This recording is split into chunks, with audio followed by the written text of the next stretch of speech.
দেশের মাটিতে পা রাখার পর থেকেই একের পর এক বৈঠক কর্মসূচিতে অংশ নিয়ে যাচ্ছেন বিএনপি চেয়ারপারসন তারেক রহমান। তারই ধারাবাহিকতায় 16 জানুয়ারি সকালে যুক্তরাষ্ট্রের বাণিজ্য প্রতিনিধি বা ইউএস ট্রেড রিপ্রেজেন্টেটিভ রাষ্ট্রদূত জেমসন গ্রিয়ারের সঙ্গে এক ভার্চুয়াল বৈঠক করেছেন তিনি।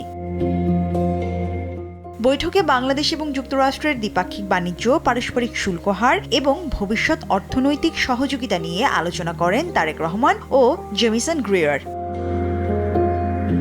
ট্রেড নেগোসিয়েশনের নানান বিষয় নিয়ে আলোচনা হয় বলে জানান বিএনপি চেয়ারম্যানের পররাষ্ট্র বিষয়ক উপদেষ্টা হুমায়ুন কবির। এই বাণিজ্যিক আলোচনা ও সরকারের সঙ্গে যে আলোচনা হয়েছে তা নিয়ে তারেক রহমানের মনোভাব জানতে চান রাষ্ট্রদূত গ্রিয়ার। তারেক রহমান স্পষ্ট করে তাকে বলেন, সরকারের আলোচনার সঙ্গে বিএনপি একমত। সরকার যেভাবে আলোচনা এগিয়ে নিয়েছে তাতে কোনো দ্বিমত পোষণ করেননি তিনি।